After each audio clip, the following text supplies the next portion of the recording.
Will Pieper, Senior Master Sgt, Aerospace Ground Equipment Supervisor, 133rd Airlift Wing. Well, I'm part of the Air National Guard CDDAR, which is Crash Down Disabled Aircraft Recovery Program for the Air National Guard Instructor.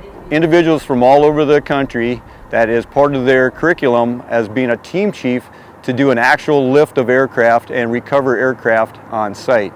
The Air National Guard members, due to their locations, were lacking in some of the training and some of the equipment that they even had. Contacted me at from Volk Field to move a C-130 fuselage from Fort McCoy to Volk Field to use as a training aircraft, not only for the local law enforcement is using for air marshal training, but also using it for an aircraft recovery and fire department training is where it really started. Then we were able to come up with F-16 and then the C-130 to get a multi-aircraft role, because Air National Guard as a whole, we have fighters and heavies, and we wanted to make it into a better program.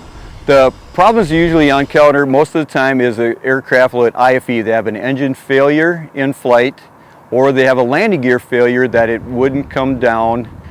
Things can happen when it lands, veer off the runway, or even in bad weather, like we have here in Minnesota, snow, ice, it'll slide off the runway and get bogged down, and then we would have to recover that aircraft in a timely manner to open up the runways.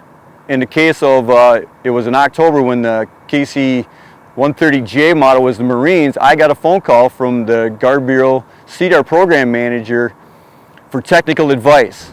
Even though it was a J model, the airframe is pretty much the same.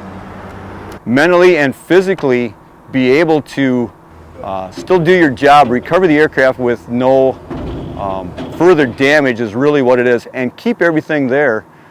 So the investigation to find out the underlying problem, why the aircraft crashed, what was the incident on there, so it doesn't happen again, that we use and learn from those lessons.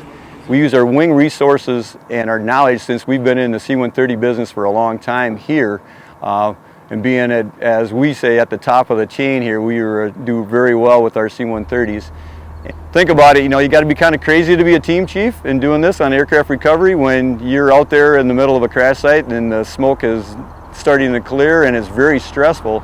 If you want a challenge, it can be challenging, it can be stressful, but at the end of the day, when that plane is recovered, you have it set, or the end of the week, or if it takes you a month to recover that aircraft, it's a sense of reward that you probably will never find anywhere else.